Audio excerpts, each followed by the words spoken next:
So we're going to be taking a look at a scene from arguably the best Batman movie in Christopher Nolan's second entry in his series, The Dark Knight. The scene in question is Batman's interrogation of the Joker in order to find the location of Harvey Dent.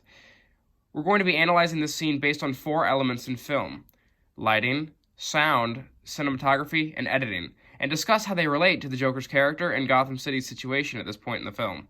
Side note before I get into it, this is a school project, so my ideas may not be as solid as they would have been if I was making this video for the channel on my own terms. With that being said, let's dive right in.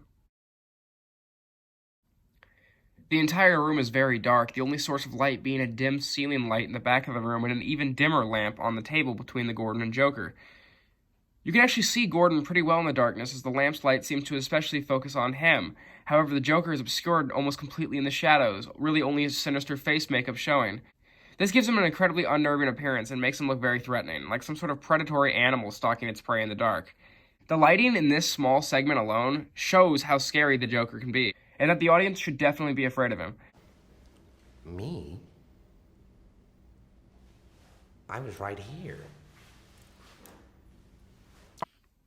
Then those lights come on and another predator in the darkness is revealed.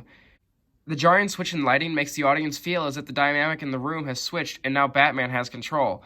However, it becomes obvious that this is not the case. You could even go as far to say as, while Batman may need complete darkness to be in control, in this case to get the jump on the Joker can have a tight grip on the room regardless of lighting. Because really, as soon as those lights come on and the Joker knows that the Batman is there, it's nothing but downhill from there. I wanted to see what you'd do. And you didn't disappoint.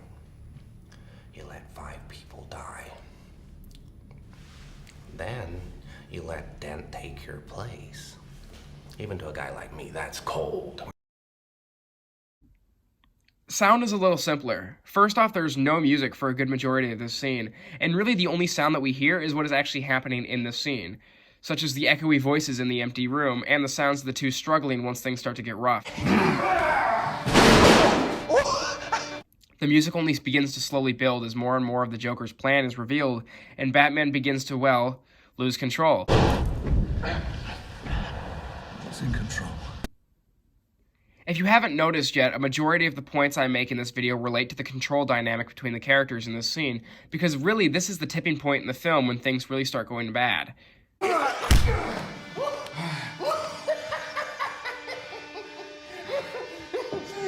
have nothing to threaten me with. Nothing to do with all your strength.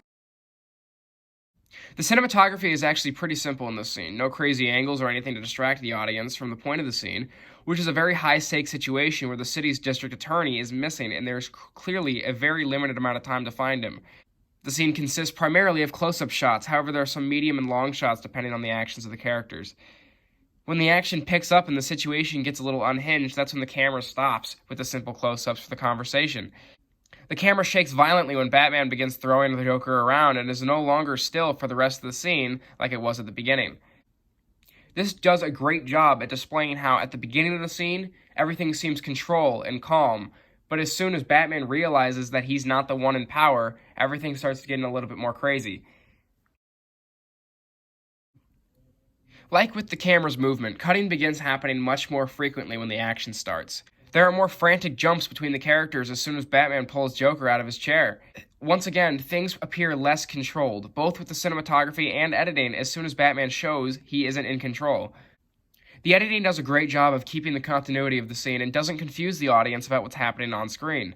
Even if the scene doesn't entirely keep to the 180-degree roll, people still have good spatial awareness and don't get lost while watching. I think it's important in scenes like this to keep things interesting without distracting the audience, because you want them to pay attention so they understand all of the information being shared between the characters. At its core, the interrogation scene in The Dark Knight's purpose is to show that our heroes are at the mercy of the villain. The scene gradually becomes more unhinged as it progresses, which is something that the movie does as a whole as well. It does such a great job of showing how much of a threat, how much of a grip, how much influence, how much control the Joker has in The Dark Knight.